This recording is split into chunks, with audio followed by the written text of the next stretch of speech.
हिंदू धर्म में अनंत चतुर्दशी व्रत का खास महत्व है। इस दिन भगवान विष्णु के अनंत स्वरूप की पूजा का विधान है। यह हर साल भाद्रपद माह के शुक्ल पक्ष की चतुर्दशी को मनाया जाता है। इस साल अनंत चतुर्दशी का व्रत 9 सितंबर 2022 को रखा गया है।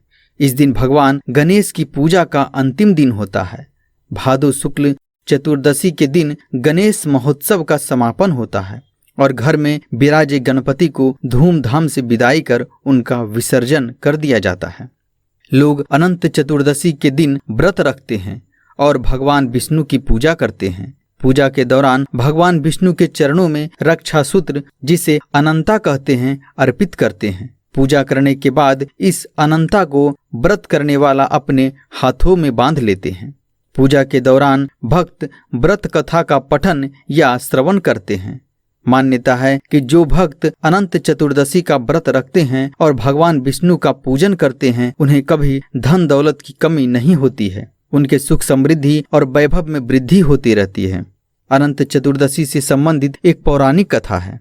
कथा के अनुसार सुमंत नामक ब्राह्मण और महर्षि भृगु की पुत्री दीक्षा से एक कन्या का जन्म हुआ था, जिसका नाम सुशीला था। सुशीला की मां दीक्षा का असमय निधन हो गया। तब ब्राह्मण सुमंत ने कर्कशा नामक एक लड़की से विवाह किया, जबकि ब्राह्मण सुमंत की पुत्री सुशीला का विवाह कौंडिन्य मुनि से हुआ।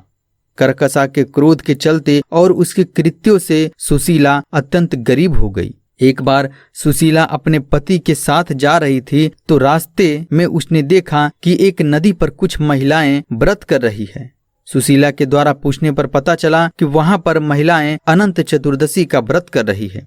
वो महिलाएं अनंत सूत्र की महिमा का गुणगान कर रही है।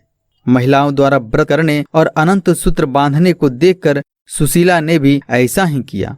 उसके बाद उन्हें अनंत सुख मिला। वह धन धान्य से संपन्न हो गई।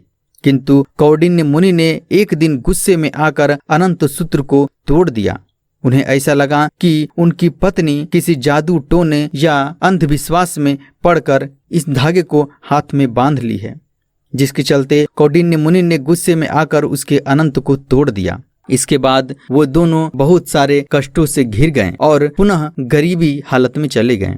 जब उन्हें एहसास हुआ कि यह उनके कर्मों का फल है, जिसके कारण उन्हें ऐसा भोगना पड़ रहा है, उन्हें ज्ञात हुआ कि वह जिस सूत्र धागा को उन्होंने तोड़ा था वह अनंत भगवान का प्रतीक था। जिसके बाद कौंडिन्य मुनि ने बहुत दिनों तक तपस्या की, जिसके बाद भगवान प्रसन्न हुए और उनके क्षमा मांगने पर उसे क्षमा कर दिए। तब सुशीला व उनके पति कौंडिन्य दोनों सुखपूर्वक रहने लगे। तो साथियों, अगर आप भी भगवान अनंत चतुर्दशी का व्रत रखते हैं तो इस पर्व को बहुत ही धूमधाम से मनाएं। साथ ही भगवान के कथा को अवश्य सुनें, जिससे आपके भी धन दौलत की कमी दूर हो जाएगी और सदा ही भगवान का आशीर्वाद बना रहेगा। जय श्री हरि विष्णु।